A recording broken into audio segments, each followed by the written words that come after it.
For today's video guys, gumawa kami ng pawid sa aking mama. Welcome to my vlog guys. Samahan nyo akong gumawa kami ng pawid ng mama ko. Huwag nyo nang pansinin pala yung mukha ko dyan guys, kasi sobrang haggard na talaga dyan. Kasi kaninang umaga pa yan siya gumagawa ng pawid dyan guys. So yan na. Yung nakita nyo guys, yan yung tapos na ginagawa guys, yung pawid sa taas. Tingnan nyo, yan na yun.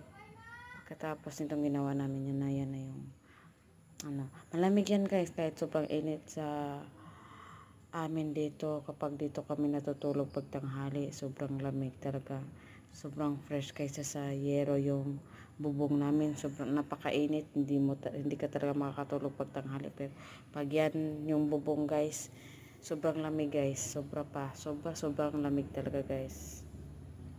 Asahan nyo kami dyan, sobrang lamig talaga. Kasi mula binata at dalaga pa yung parents ko, yan na yung kinabuhayan nila sa mga kaluluha namin. Yan na yung kaya minana namin na lumaki din kami na marunong gumawa niyan guys. Welcome to my vlog guys. Samahan nyo akong gumawa kami ng pawid ng mama ko.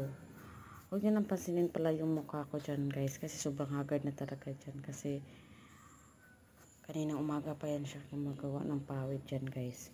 So yan na. Yung nakita nyo guys, yan yung tapos na ginagawa guys, yung pawid sa taas. Tingnan nyo, yan na yun. Katapos nitong ginawa namin, yan na yung malamig yan guys, kahit sobrang init sa amin dito. Kapag dito kami natutulog pag tanghali, sobrang lamig talaga, sobrang fresh kaysa sa yero yung bubong namin. Sobrang